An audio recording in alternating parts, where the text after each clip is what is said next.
అమ్మా, మన రాష్ట్రంలో చాలామంది రోగాలతో బాధపడుతున్నారు, డయాబెటీస్తో.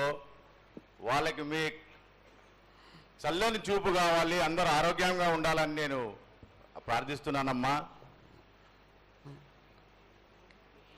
ఏటేడు మీరు మీ విద్యను కానీ దాని కానీ చదువును కానీ మీరు ఎక్కువ చేసుకున్నారు అనుకుంటున్నారు, కానీ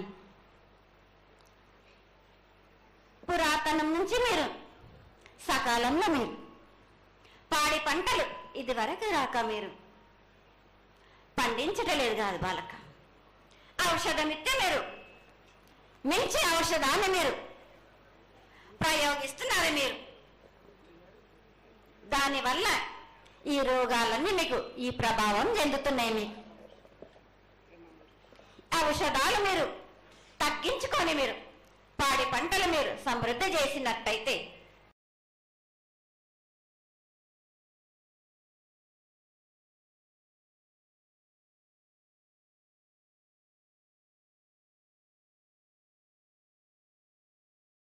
తప్పనిసరిగా అనారోగ్యం అన్నది తగ్గుతుంది బాలక. అమ్మా, మేము ఏదైతే మీకు బలి కార్యక్రమం చేశామో ఆ బలితోని మీరు సంతృప్తిగా ఉన్నారని మేము అనుకోవచ్చా అమ్మా? ఏడేడ చేసేది రక్తపాశం ఇవ్వట్లేదు కదా బాలక. మీకు నచ్చినట్టు మీరు ఇస్తున్నారు కదా, దాంట్లోనే నేను సంతోషపడుతున్నాను. నేను అమ్మా, నువ్వు మరి సాహసం కొడుతున్నావు, కోకొడుతున్నావు అర్థం కావట్లేదు తల్లి. నీకు భక్తులందరూ ప్రతి ఇంటి నుంచి కూడా నువ్వు కోరుకున్నటువంటి నైవేద్యాన్ని పంపిస్తూనే ఉన్నారు. పరోక్షంగా నేను రాత్రి కూడా ఒక చక్కటి పూజ జరిగింది, అందరూ ఆనందపడే విధంగా పూజ జరిగింది. తల్లి ఆశీర్వాదం బాగా ఇస్తావు కాదు అమ్మా, ఆకరణ ఆ మీద ఏదో ఒకటి వేసిపోతావు తల్లి.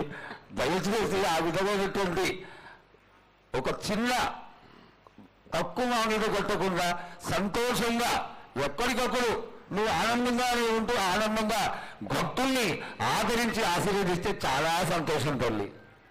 సంతోషంగా ఆనందంగా అనుకున్నాను. మీరు కోరినట్టు మీరు సంతోషంగా ఆనందంగా ఘనంగా అందుకున్నాను. బాలబచ్చలకే గాని గర్భిణీ స్త్రీలకే గాని ఎటువంటి ఆపదారాను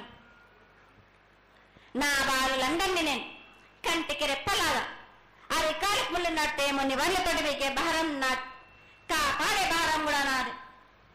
నా కొల్లాయి వచ్చినందుకు మీరు సంతోషంగా ఆనందంగా ఉండేలా చూసుకుంటాను.